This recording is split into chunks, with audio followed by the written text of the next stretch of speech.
미국 상업용 부동산 어떤 채권과 관련된 파생 상품이 의심을 받고 있는데요. 올해부터 연체율이 굉장히 급등하였습니다. 그래서 지금 어떤 기관에 따르면 1.7%에서 8.6%까지 연체율이 솟았다가 7.4%로 조정을 했는데요. 이렇게 되면 연체율이 올해 들어서 굉장히 급등했다. 그래서 올해 만기, 내년 만기, 내후년 만기 이렇게 연속적으로 돌아오는 채권 만기 기간이 있는데요. 이에 대해서 이렇게 사람들이 주택가, 부동산, 오피스 가격이 대폭 하락을 했고요. 거래가 잘 안 이루어지고 있어요. 그래서 이것이 만기 연장이 잘 안 되어 있을 때 은행들이 대거 손실이 예상이 되고요. 이 오피스 빌딩 또는 어떤 상업용 부동산 이렇게 채권을 가진 이 모든 은행들 이런 데다 투자가들이 다 손실을 보게 될 것이다. 그렇게 되면 여기서 다시 한번 제3의 이제 금융위기가 발생할 수도 있다. 저는 생각이 듭니다. 미국이 빨리 선제 조치를 취해 주시기를 바랍니다. 피치 레이팅스가 미국 오피스형 내년에도 악한 전망이라 연체율 전망을 수정했는데요. 점점 악화된다는 거죠. 해결이 되는 게 아니고 이것을 그래서 초기일 때 위기, 댐이 터지기 전에 초기일 때 해결하는 것이 올바르다고 생각합니다. 양적 완화를 다시 한번 할 것으로 예상이 되지만 8.4%, 11%로 상향 조정한 이전 예상치는 8.2%, 9.9%더 악화됐다라는 거죠. 그래서 미국 오피셜 내년에도 악화 전망 이렇게 되어 있고요. 이렇게 되어 있습니다.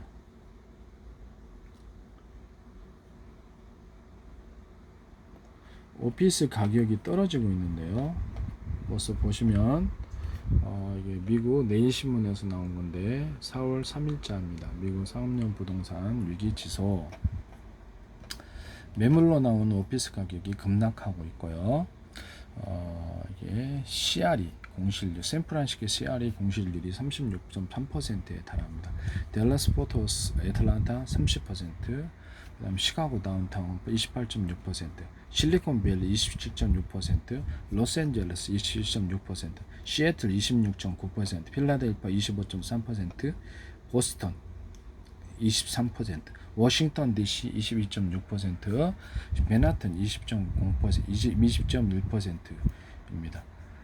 당시에 2019년도 당시에는 샌프란시스코 CRE 공실률이 7.9%에 불과했다는 점에서 이것이 미국의 경기가 안 좋은 것과 관련이 있고 또 집에 가만히 있어도 온라인으로 다 배송을 해주고 이런 것과도 관련이 있다. 또는 뭐 재택근무하고도 관련이 있다라고 보여집니다.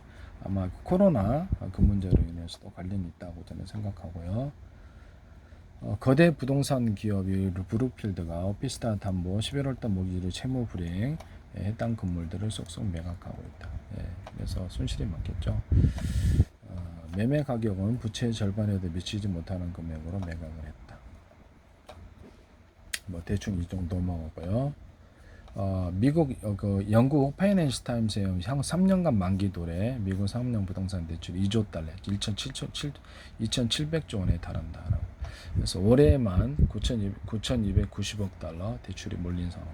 기존보다 더 높은 고물료 지용자를 받거나 장사 안 되는데 수입이 적은데 더 높은 금리와 또 원리금 상환 또는 그것도 잘 한도가 잘 해주지 않죠. 어디서 돈을 꿔하거나 그것을 팔아야 되는 상황인데 팔리지도 않고 손실이 되어서 대출을 해줬던 것조차도 이것을 제대로 회수를 못한다. 그렇게 되면 이제 미국의 은행들이 현금이 고갈되는 현상이 생길 것으로 생각합니다. 가지고 있던 채권이 장부상의 손실이 현실화되어서 그들이 현금을 마련하기 위해서 채권을 파는 현상이 생길 것이고요.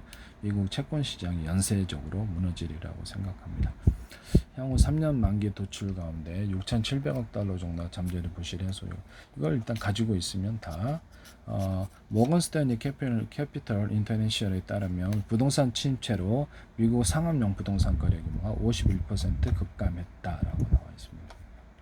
그래서 연체율이 연체율이 계속 심화되고 있어서 제가 보기에는 아직 초기일 때 댐이 무너지기 전에 미국 정부가 빨리 조치를 취해야 된다라고 저는 생각하고 있습니다.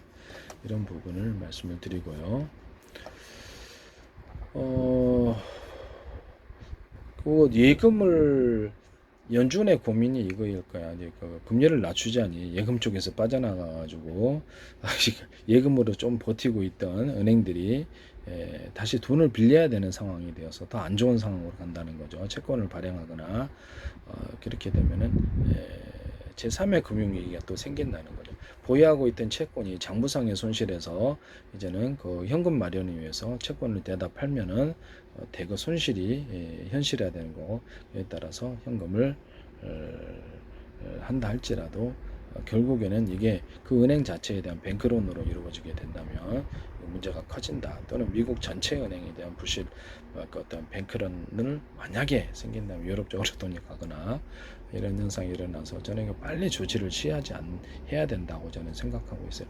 일본 같은 경우는 전 세계에서 최고 부채가 많은 국가인데 국가 소유 은행입니다. 국가 소유 은행이니까 자기가 자기한테 빚을 졌으니까 민간한테 빚을 진 게 아니잖아요. 그래서 그런 안 갚아도 되거든요. 키보드로 제로를 만들어야 되고 부채도요.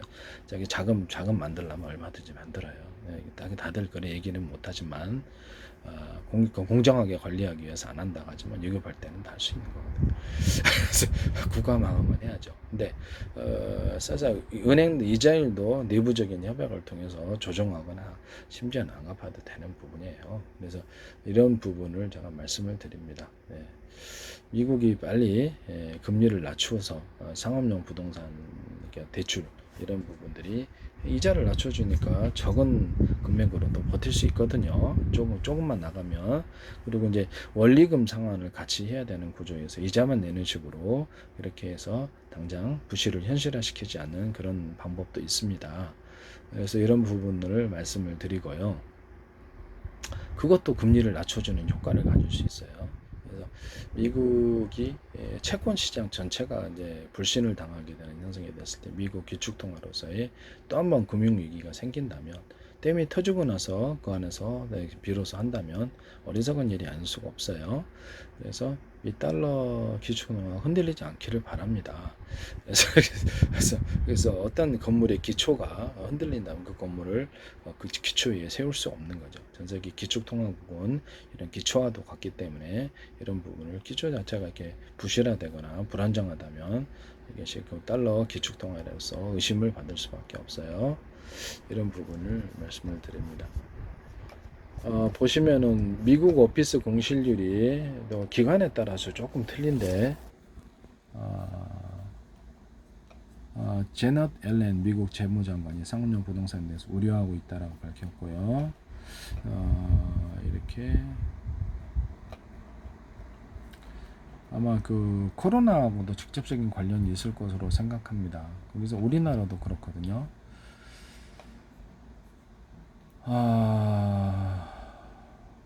상업용 부동산 조사업체 그린스트리트에 따르면 뉴욕의 상업용 부동산 가격이 2022년 3분기 있었던 2024년 3분기까지 무려 53.9%가 폭락을 했습니다. 일부 지역이지만 대표적인 뉴욕이라는 점에서 건물을 살 때 70%의 대출을 받았다라고 했을 때 건물을 팔아봐야 부채도 갚기 어렵다라는 것입니다. 이해가 가시죠? 부동산 소유자들이 상환 부담을 견디지 못하고 매물을 쏟아냈기 때문이다. 이해가 가십니까? 네. 그래서 미국이 부동산 오피스 공실률이 자그마치 19.6% 역대 최고치를 향하고 있다. 이것이 2023년 말이니까 계속 높아지고 있습니다. 이런 부분을 말씀을 드립니다.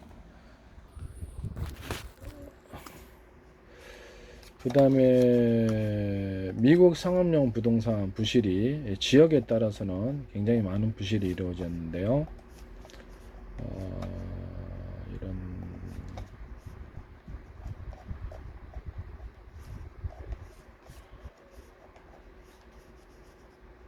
별일 없이 잘 소리소문 없이 다 해결되기를 바라는데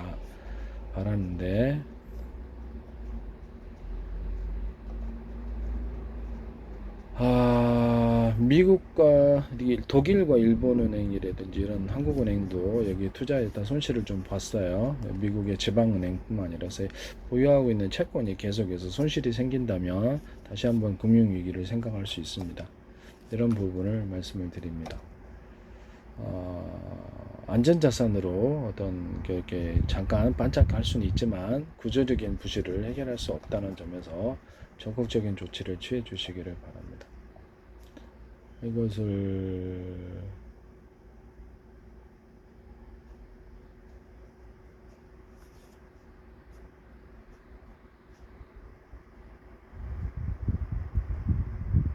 이렇게 갈수록 연체율이 계속 높아진다는 거죠.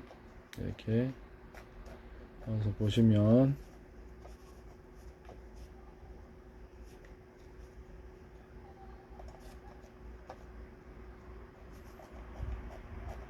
코로나로 인해서 직접적인 타격을 받았다고 저는 생각하고요. 그래서 집에서 가만히 있어도 전부 다 배송을 다 해주기 때문에 굳이 저 같아도 밖에 나가 잘 안 사요. 배송을 다 해주다 보니까. 그래서 사람들이 이제 이런 게 있는 것 같아요.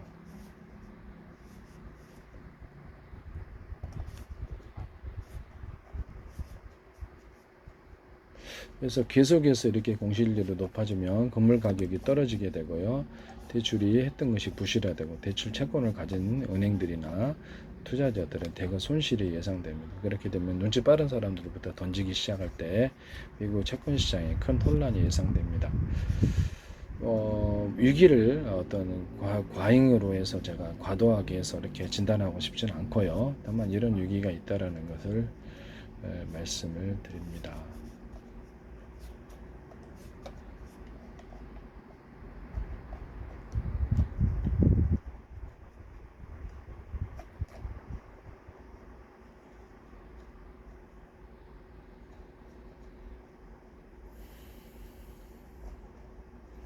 여기서 보시면 내일 신문인데요.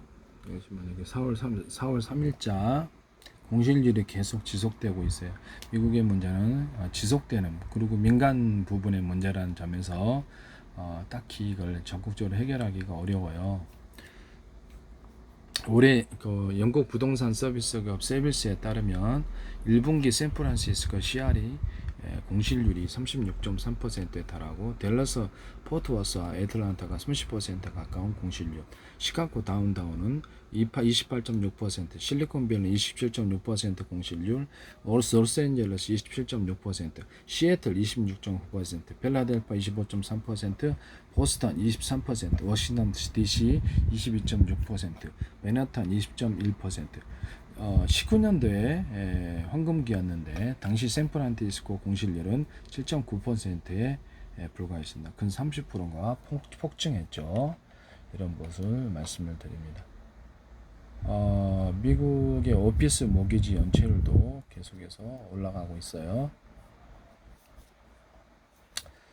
그래서 채권, 미국의 국채를 보다 더 많이 쏟아내고 있고 또 민간 부분에 있어서 상업용 채권들도 앞으로 부실하게 되면은 이게 상당히 좀 문제가 있을 수밖에 없다라는 것을 이게 문제가 터지기 전에 사전으로 좀 막아줘라라는 것을 말씀을 드립니다. 네, 적극적인 조치가 필요합니다.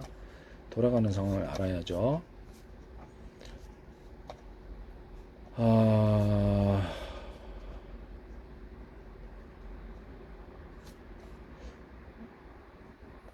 지금 어떤 기관에 따라서 발표율이 틀린데요.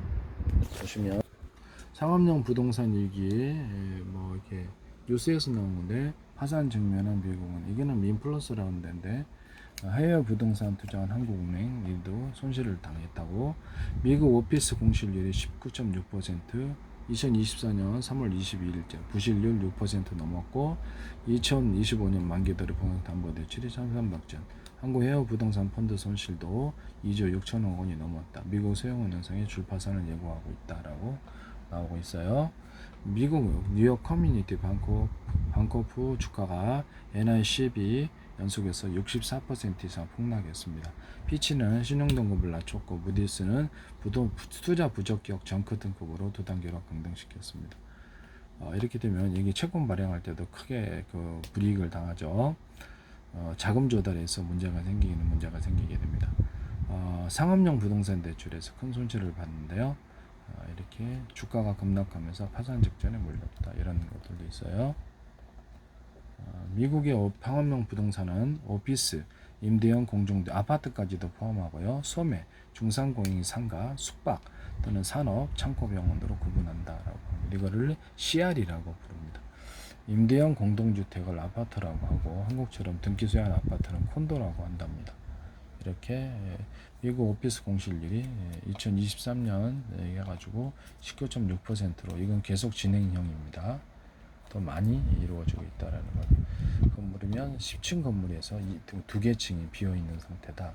그래서 금리를 낮춰주는 조치가 필요한데 그렇게 되면 예금으로부터 떠나서 주식이나 원자재 이쪽으로 갈 가능성이 높기 때문에 채권은 부실화되기 때문에 적극적으로 가지 못하겠죠. 이런 부분을 말씀을 드립니다. 47%가 재택근무를 하고 있고요. 주거 형태까지도 바꾸고 있고 이렇게 되어 있습니다. 미국의 이런 부율이 좀 문제가 생기고 있습니다.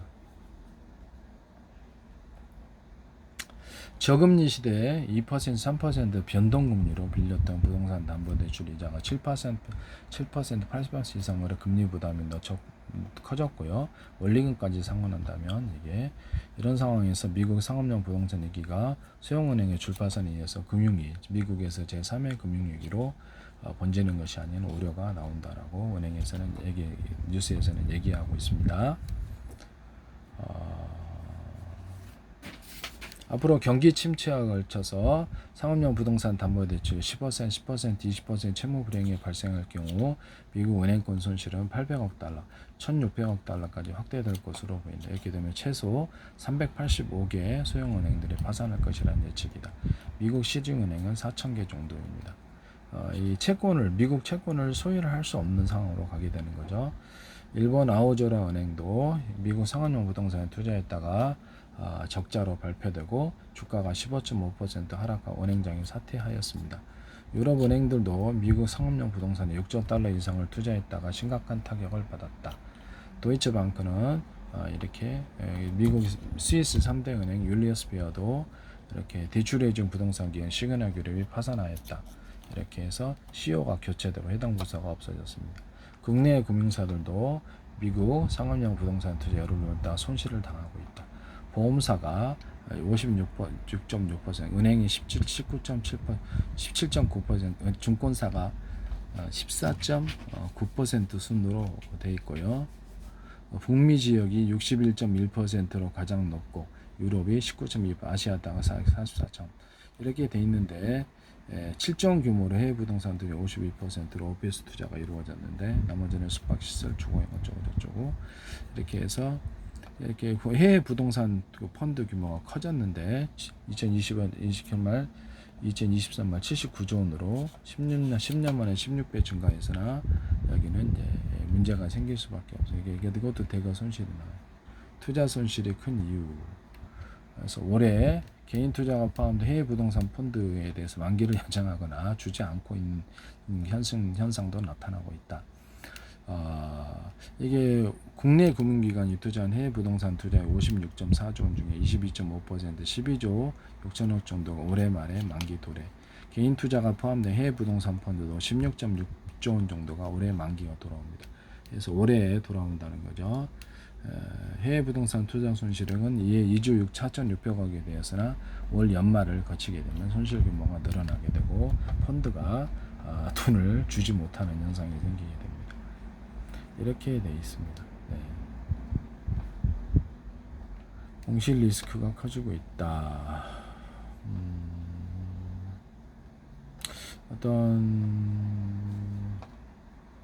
여기서는 향후 경기 침체에 맞물리면 금융위기로 번질 가능성이 있다라고 얘기를 합니다. 이런 부분을 적극적으로 나서기를 바랍니다.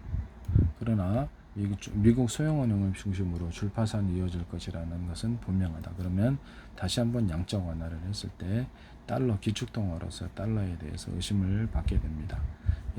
거기 이제 좀 규모가 좀 커지죠. 국채도 소화해야 되지. 모든 미국 채권 시장 전체가 이제 자금이 떠나게 되면 그거를 급락을 하게 되고요. 연쇄적인 도미노 현상이 파산이 이루어질 수 있습니다. 적극적으로 미국 정부에서 조치를 해야 된다라는 그렇게 생각하고 있습니다.